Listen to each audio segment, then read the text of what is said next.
kali ini kita akan membahas tentang NAT. Nah, apa sih itu NAT?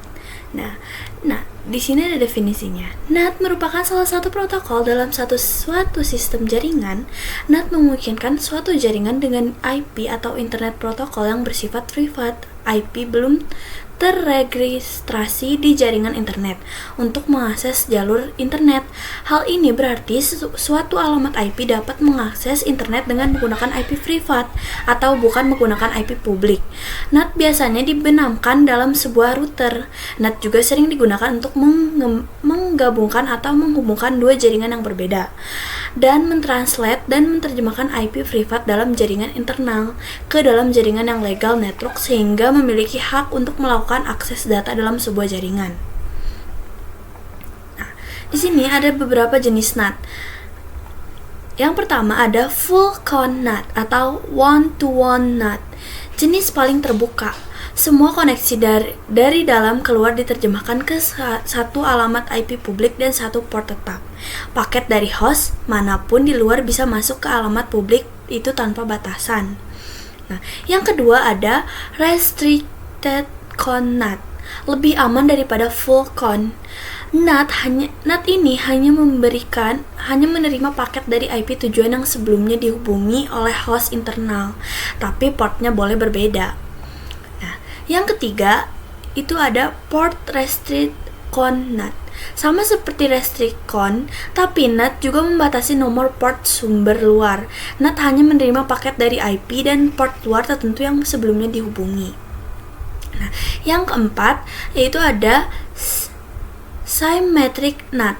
Jenis NAT paling ketat dan paling umum di jaringan kantor atau ISP. Setiap koneksi ketujuan berbeda, IP atau port luar berbeda akan memakai port publik yang berbeda.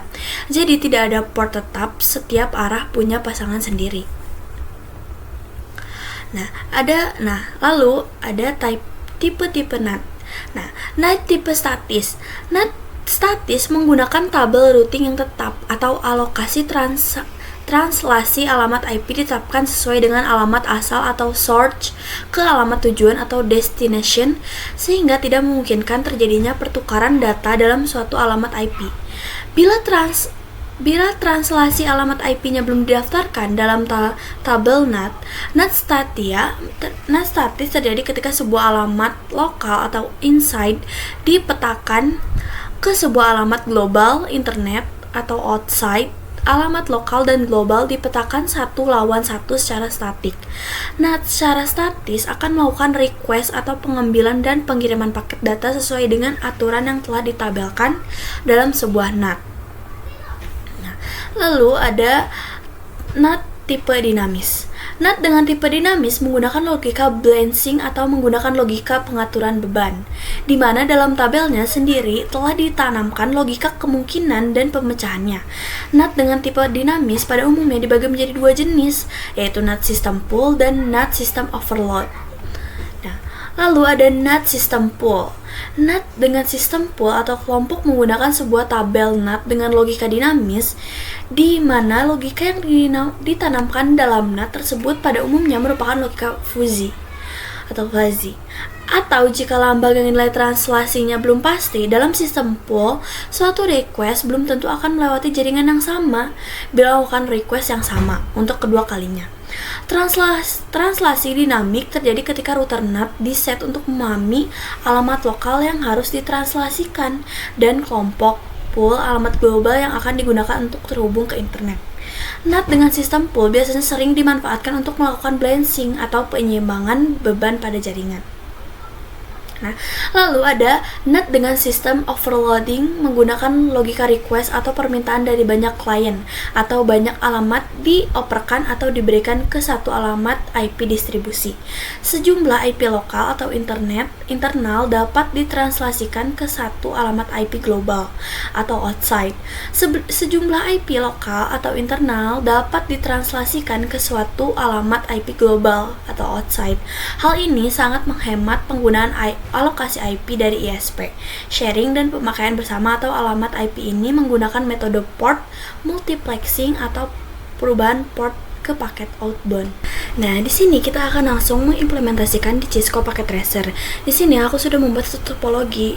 Di sini ada, di sini ada IP versi privat dan di sini ada IP versi publiknya. Kita ubah servernya, kita ubah nama servernya ini jadi server aja. Juga di sini router 0 kita ubah jadi Google.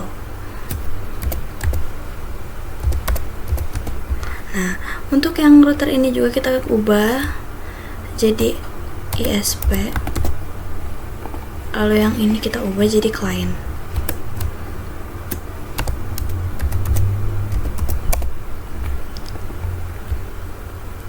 Nah, di sini ada server milik Google. Nah, di sini ada server milik Google dan ada juga ISP sebagai produser internetnya. Lalu kita konfigurasi, yaitu masukkan IP-nya dulu ke semuanya. Jadi kita masukkan IP-nya.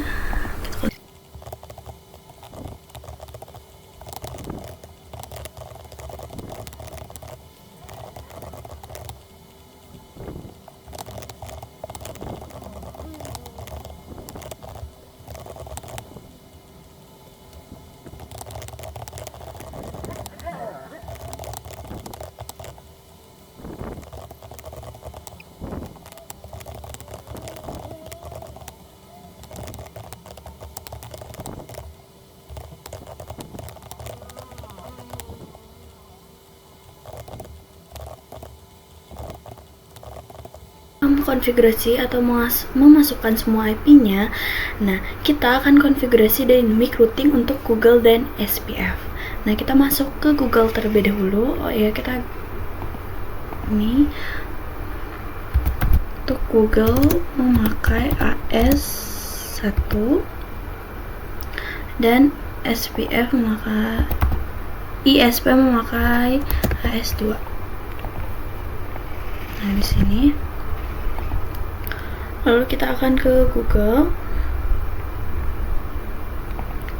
Oke, lalu exit terlebih dahulu. Lalu kita ke router BGP1. Enter. Neighbor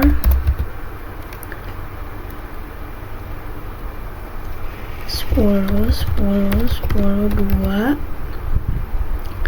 Terus remote asnya juga 2.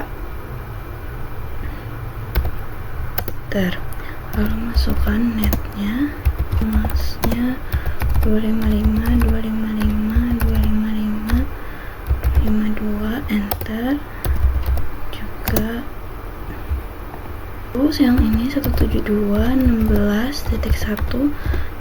mas 255.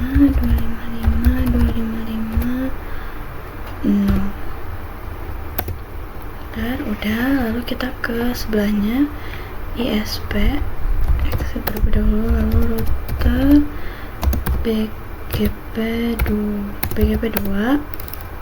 lalu neighbornya 10.10.10.1, remote-nya juga 1, enter. Habis itu netnya,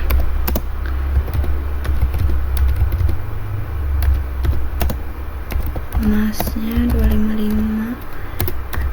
255.255.252, enter.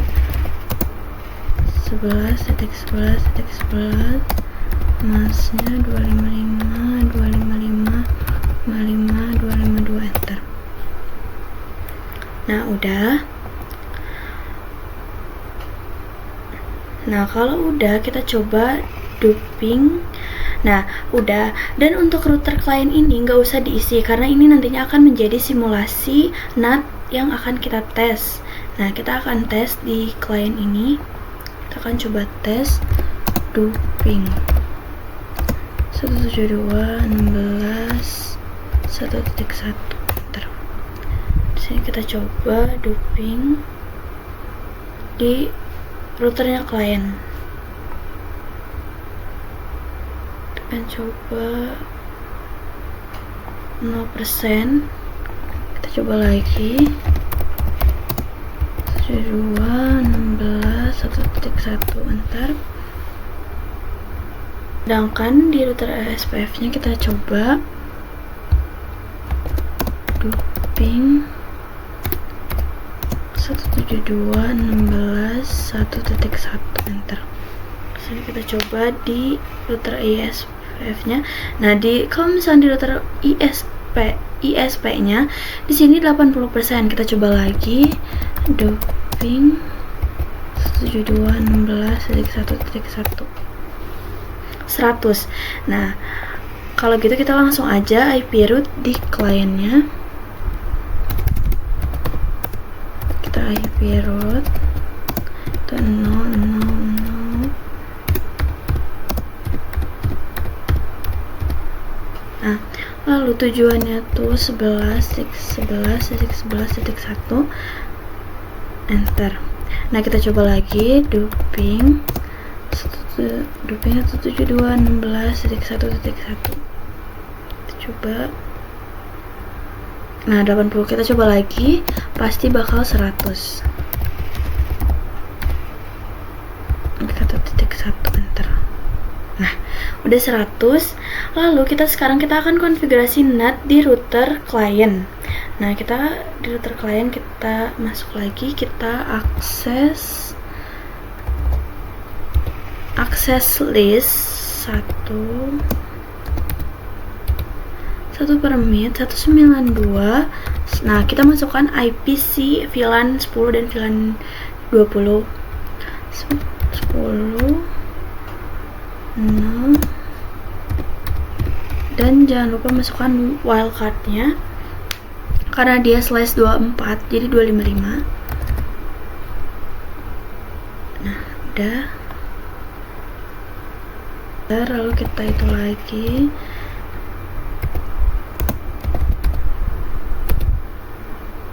satu 192.168.20.255 enter. Nah, kalau udah, lalu kita ketik IP NAT inside search list 1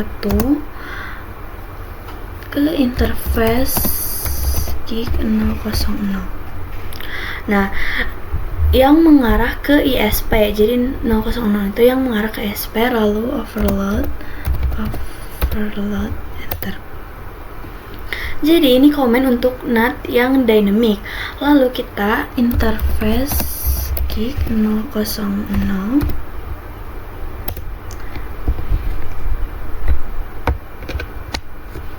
Kita interface gig 000 lalu IP NAT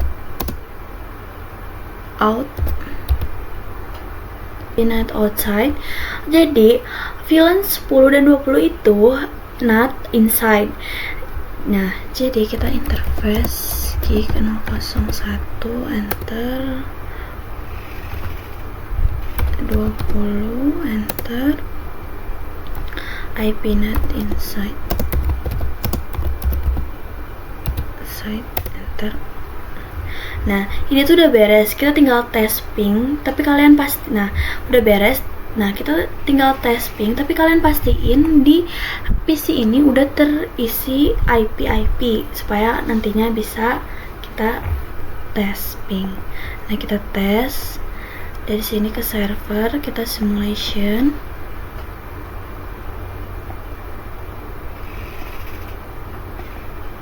Nah, di sini bisa kita lihat dia menuju ke si router.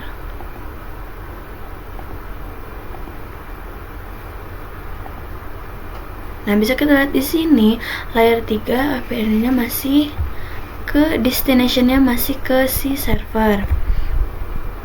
Nah, bisa kita lihat di sini.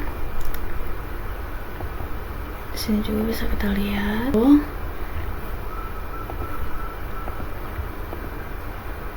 Nah, jadi udah sukses. Nah, terus kita setelah itu, nah sekarang kita pakai NAT static. Nah, kita tulis dulu di sini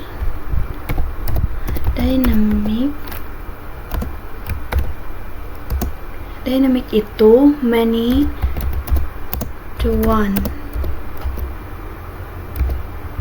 Sedangkan static itu one to one. Nah, udah. Kalau udah, misal kita pakai server. Nah, kita pakai server di sini. Lalu kita server ke sini. Lalu kita tambahkan IP.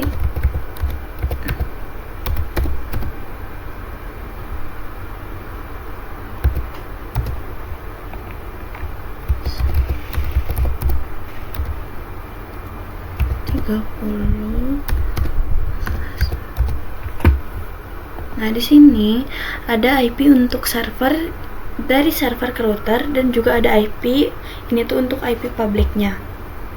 Nah, udah, kita konfigurasi dulu.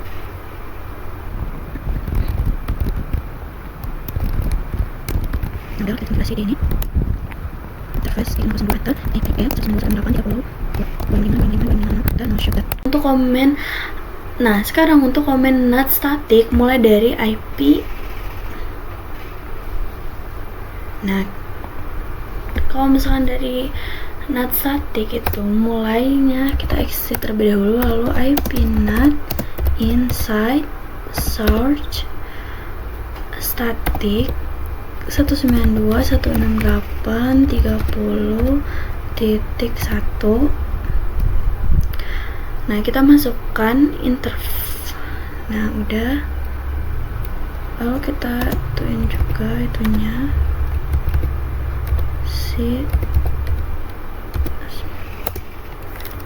Lalu kita masuk ke interface 02, enter, lalu IP NAT inside, enter. Nah, kita coba cek di sini, kita coba cek ke PC 0, lalu kita ke web.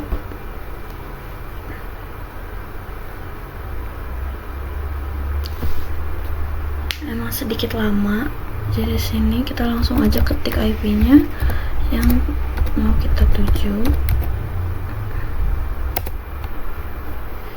Nah, udah bisa. Nah, jadi ini tuh udah berhasil ya. Nah, kalau misalkan kalian mau ganti dari servernya, kita bisa ke HTTP-nya, lalu kita edit. Nah, misalkan ini kita ganti jadi selamat datang.